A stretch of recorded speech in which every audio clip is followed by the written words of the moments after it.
Hi everyone, and welcome to Pro Tools Answers, where 3 Pro Tools experts demonstrate and elaborate on your Pro Tools questions put to the community in Avid's official Facebook support forum. Please welcome Master Instructor Anders Motz from Tonkraftwerk in Austria. Hello. And Uber Master Instructor Andy Hageman all the way over in Tokyo. How you doing? And myself, Dave. We take you into the workings of Pro Tools and Pro Tools ethos to help the user community better understand the industry's favourite DAW. And it is the industry's favourite DAW. In this week's episode, we're going to be looking at a question from Red. It's a long one, so bed in for the night. Okay, so where do I start? I'll try not to make this super lengthy. But I've been doing music for about 4 years. I've recently passed 2 years, and I've been trying to get better at music production, making beats and recording myself. But for some reason, I still feel like I'm at the beginning stages. It's super frustrating when I've been doing this for some time and still suck. Still suck. I can legit say, I still suck. I don't know if it's a mental thing or not, but I get in my head way too much about every little decision I make, whether it's to create a melody, chord progression, etc. My main issue is that I can't get good recordings, and I don't know why. Whenever I punch in, I hear the difference in every take, no matter how close I try to sound to the take before. Every take sounds different. Is there something I'm doing wrong, or is there anything that you guys can tell me or recommend me to do? I overthink myself to the point where I kind of want to give up, but I know that there's light at the end of the tunnel, and that's where the fun begins. So this sounds to me actually all about realizing the perfect take. Partly, yeah. What do you think? I think it's about, and I think it's a fantastic question. I think I feel nostalgic, because I think everybody's felt the kind of frustration he's felt, and or people are feeling it, or people who have experience have gotten through it, but nobody skips that phase. Nobody gets out of it. Yeah, and I just want to say, Red, we've all been there, and thank you for asking such a great question. It is a brave question. Yeah, it's a brave question to ask, and hopefully we can just give you some pointers in the right direction. And Andy, I think you had a great take on this when we discussed this question before doing the show. Yeah. You said anyone can answer a question about the shortcut. Just look it up, right? But getting past this phase, you have to have some experience to actually shed a light on. Or you said it with other words, but you said it more beautiful than I could. But I think that was really good. It's the blessing and the curse of I won't say youth, but the beginning of doing something, right? Whether that's life or a hobby or a career or whatever. I mean, there's that beginning part that when you're in it, you're just struggling for every inch of ground that you're claiming. And then when you're older, you look back on that as like, oh God, it was tough, but that's where a lot of the magic happened. If I hadn't gone through that, I wouldn't be in this better place later on. And I think, he's in that place that we were all, and you're right. It doesn't take any experience to know all the shortcuts. There's a lot of folks that are, they're weeks into Pro Tools and they're already memorizing all the shortcuts, which is great. There's nothing wrong with that. Nothing at all. But there's artistic experience that I think he's grappling with, and that's something you have to go through it and just be patient with yourself. Is this possibly a thing that a producer experiences versus a musician?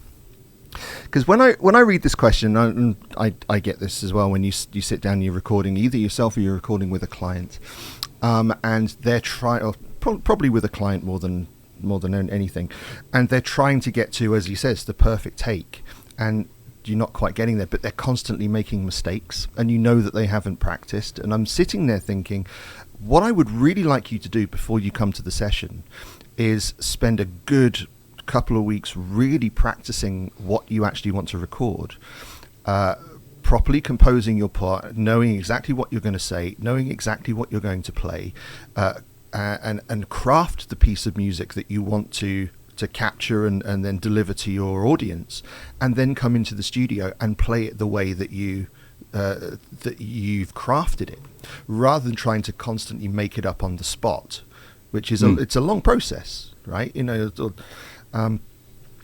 That I wonder if that kind of thing might help Red.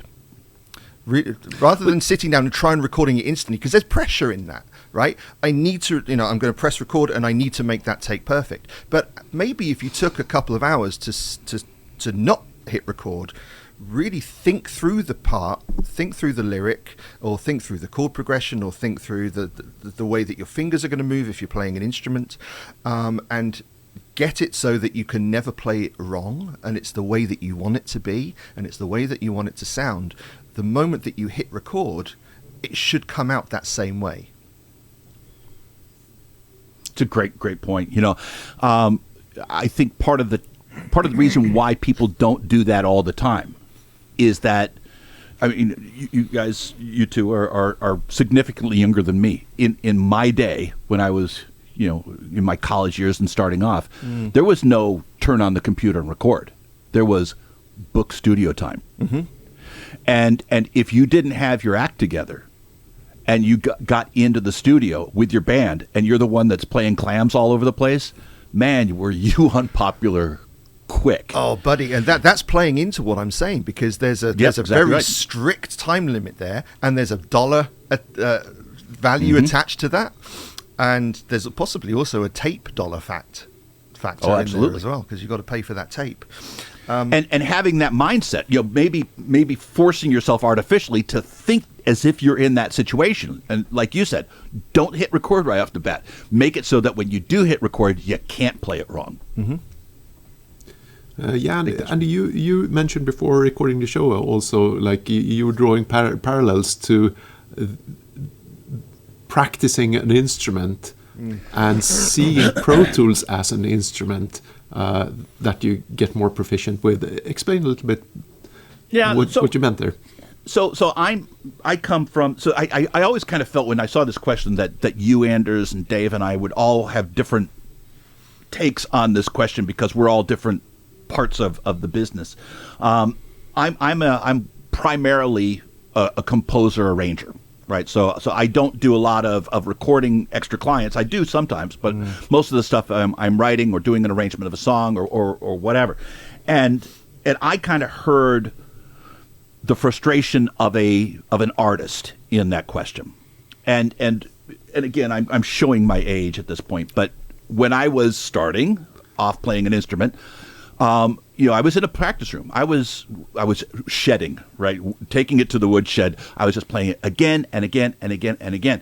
And I knew from a very, very early time, because I had great teachers, that you're not going to get the best sound out of the horn if you don't know exactly what you want it to sound like before you put your lips to the mouthpiece, right? So the first part of it is having that idea of song in your mind, getting a crystal clear idea of what you're shooting for, then playing it, and you'll have a better outcome initially, but you'll know if you're pointed in the right direction and you won't wander artistically. I think that with the technology that we have is so powerful and so available that there's a lot of temptation just to not know artistically what we want, but just kind of go into your file browser and just audition drum beats, and we don't really know where we're going, and just, does this sound good? I don't know. Does this sound good? I don't know. And the fact that you don't know what you're looking for can be a problem. Now, I'm not saying there isn't benefit to sometimes just opening up drum beats and seeing if that sparks something, but that's not the way you can work all the time. And I think that for him, if he maybe stops, and Dave, I think your ideas there are perfect, and I think if he's trying to compose on this, and maybe that's part of his question, think of the DAW, any DAW, as being an instrument that you have to practice, and it's only going to give you what you ask of it. And you have to know in your mind, get a crystal clear idea, what do I want this song to sound like? And just sit there with your eyes closed and just build that song in your mind as far as you possibly can. Then once you go into Pro Tools, what you get what you browse, you'll be judging that based upon a clear concept of what you're going for, rather than just wandering. Yeah, I think that's great advice. But I also wanted to add, and this is something that I thought about when you mentioned that, like, note 2 takes sound the same, why can I get continuity and so on.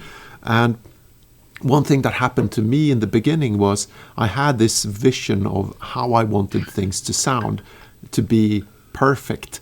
And it took me years to understand that it's the small imperfections that bring out musical emotion in your productions. And a lot of the times when someone starts singing and a small, I don't know, a little thing in the voice is not sounding perfect, but that brings out the emotion. And sometimes we tend to edit out too much, and sometimes it's better to leave stuff in there. And on the other hand, if it's not the way that you want to, that's what also Pro Tools can do. You can go in and edit. You can move stuff. You can change the start of something. You can extend it. You can move. You can use Melodyne and things like that. So it's part of mastering the instrument, as Andy said. There's so much to this question. The perfect take is the one that makes you go, oh, that was great. When your hubris bristles, Andy.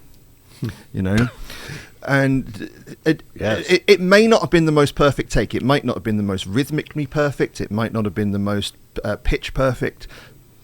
You can argue that you can fix those, but as Anders put it, when you get that emotion right, when when the phrase or the performance just hits you and you go, that's the one.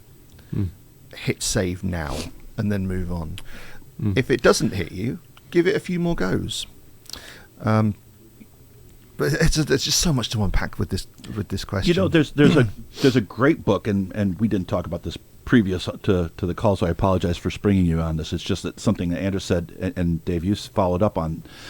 There's a great book called "This Is Your Brain on Music" by a guy named, and I'm looking it up here. What is his name? Daniel Levitin writes this book called "This Is Your Brain on Music." He's a musician, but he's also a brain scientist, neurosurgeon, or brain scientist of some kind. He's got a medical brain background. guy. A brain guy, which the fact that I don't know the name for a doctor who does this means that I am clearly not a brain guy. But it's a fantastic book because he takes a look at how we perceive music, and one of the things that he talks about is the fact that we get that artistic response many times when our expectations are denied, right? And so when we expect for this perfect note to happen and it doesn't, that's when endorphins start popping in our brain like bubble wrap, right? And so the technically perfect is often the enemy of the artistically perfect. Yeah, well spoken. Great book, by the way. Oh, I'm definitely getting that one. Yeah, it's a fantastic book. So, musicians still. Can I? Go ahead. Can I add one more thing? When we talked about this, just and I heard his frustration. I thought of like when I started out, I had a couple of friends who were doing music production as well, and every time I was with them and they were recording something, it always sounded great to my ears, but everything I recorded just sounded bad. It's like, and I couldn't get that continuity. And it's just so weird because, like Andy said in the beginning, it happens to us all. And just practice. Well, we say mixes are never finished; they're abandoned, right? They're abandoned. But it's but the first part, just understanding that what I just didn't fit or didn't work. I mean, that also takes a good ear to figure that out. So you're on the right track, second guessing yourself. He's so on the right track, this question asked here. And the other thing I'll follow up on what you said, Anders, is so you were listening to somebody else, and every take sounded fantastic, but to them it wasn't right. And you're like, what are you talking about? This is great. You just did it 5 times perfectly. And they're like, no. Fast forward 2 weeks later, you were recording something and somebody else was listening, and they're like, it sounds fine. and to you it didn't. And everybody's like that. Everybody judges themselves super, super harshly.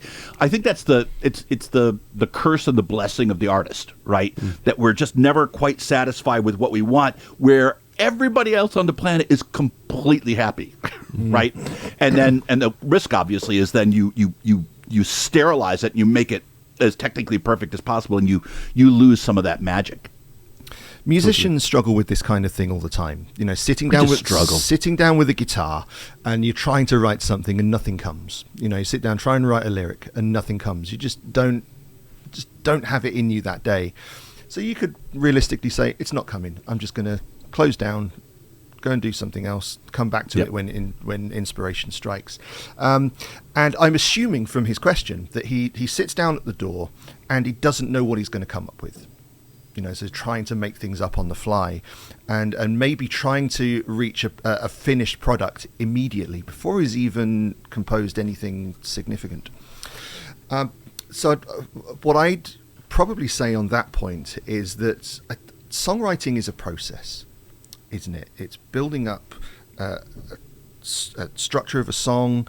It might be a specific chord sequence that you want to work with. It might be a specific musical idea. I think it's a good idea to sketch out, as a songwriter, sketch out the idea for your song as much as you can to start with, rather than going in and trying to build it up as you go. So start with an intro, or start with a chorus, or start with a verse, or start with a lyrical idea, start with a melody, start with a riff, start with a drum beat, start with some kind of bass line, something that makes you go, oh, that's really good, and then build up from there. I've written down a couple of things that I like to do when I'm starting off new ideas. First of all is having a notepad on my computer that has lyrical ideas. When I come up with an idea anywhere, in the car, in a store, in the bath, and you're going to forget it, right? No matter how much you go, I'm going to remember this, it's awesome. 10 minutes later, it's gone. So getting notepads on your phone and just writing down those lyrics on the phone, transferring them over to a master pad on the computer later on. It's a great way of being able to log those. If you get a little musical idea, sing it into the recorder on your phone. If you're near a door, or if you've got something like GarageBand on an iPad or even an iPhone, you can record stuff directly onto the phone in a phone-based DAW. We'll do that, and then have a little folder on your computer that stores all of those little ideas.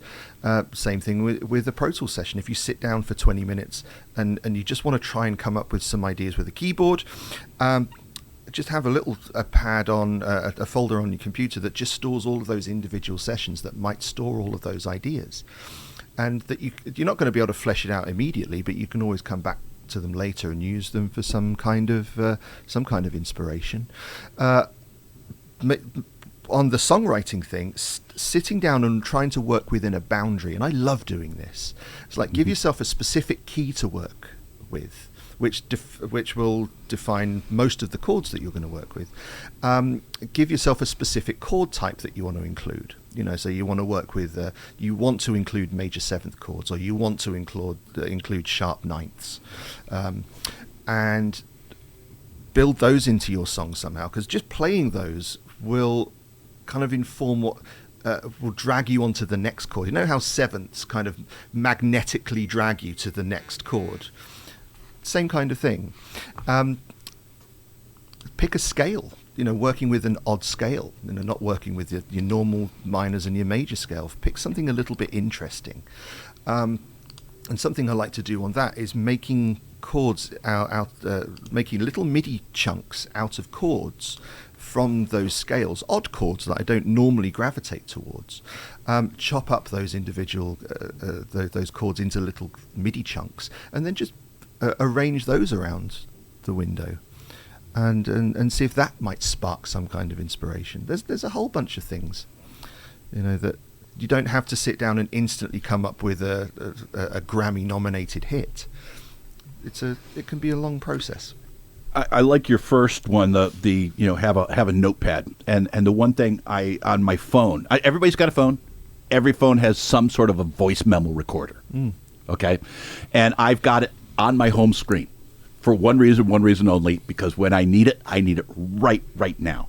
I remember about a year ago, I was my daughter's name is Sachiko, and Sachiko and I were shopping in a mall, and this really kind of cool like samba thing comes on. It was just background music, and I'm like, oh right, I could do something like that, but it could be like this. I'm like, wait, and I just held it up and recorded it, looking like the biggest doofus on the planet. Told Sachiko, we're going home. Okay, wrap it up. We're going home before I forget this. And it turned out to be just the kind of nudge I needed. I didn't want to. I wasn't copying the same thing, but it was like, oh, if I was doing it, I would do it this way. And that was the thing. But you have to capture it as quickly as you possibly can. So that is worth its weight in gold. I'll add one more thing, and this is something you have to study. And there's a lot of different resources online to help you do that. And that's formal analysis. Not formal in that you dress up for it, but the form of a song, right? So intro, verse, chorus, all that. Arrangements that capture your ear are doing more than you think they are. The second chorus is not the same as the first chorus in most cases. And it's not something that your casual listener will pick up on, and therefore there's a lot of people who are beginning that they'll just do the second chorus, copy it over, because it's easy to do. But that's not the way it works. And if you listen super hard and just kind of graph out the formal analysis of a song that you like that somebody else did, and you use that formal analysis to inform how you're going to build your arrangements, that gets you thinking in very specific ways and pointed you in very specific directions. I remember one of the first ones in college I had to do was Prince's Erotic City, and it was like my brain exploded because there was so much stuff that I was hearing but not registering on a conscious level, and that, I think, more than any other thing, that one exercise really helped me mature quicker than I otherwise would have. Yeah, not socially. I think you're both right, and now we're getting into like songwriting and stuff, and I think we could go on for many shows about this topic. I think we should put a pin on it. The sun's rising in the background here. Well, no, it's such a great question. Yeah, great question. Yeah, I think we should boil it all down to don't put so much pressure on yourself. Making music and making songs should be fun. If it doesn't come, Amen. It doesn't come. It's art. We can't force it. If it doesn't come, go and take a break. Maybe listen to some music and see if something inspires something, and then come back and give it another go.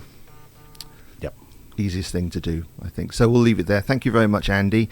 Thank you very much, Anders. If you haven't yet done so, if you got a lot out of this conversation, and hit like on our video, we'd appreciate it very much. It helps us in the YouTube algorithm. And if you could hit subscribe on our channel as well, that also helps us as well. If you hit the bell icon, that will notify you every time we upload our latest episodes. If you head over to ProToolsAnswers.com, it needs a little bit of an update. We've been a little bit busy recently, but you can subscribe over there, and you can find out a little bit more about us. You can subscribe to our inner circle over there as well if you fancy supporting the show. We're a community funded show, and you can join our inner circle. It will give you access to our closed Discord community of super Pro Tools enthusiasts. It's great fun to hang out in when we get the time, and we also present masterclasses for our inner circle members every month, and they've been fantastic to hang out, and Anders has been done a terrific job at driving those, while Andy and I have been out just trying to make our living. Making money off the back of Anders is hard work. Yes. I'm not too proud to say it. You put it so eloquently. Thank you very much for watching, guys. We will see you in the next episode. My name's Dave. This is Pro Tools Answers, and we're out.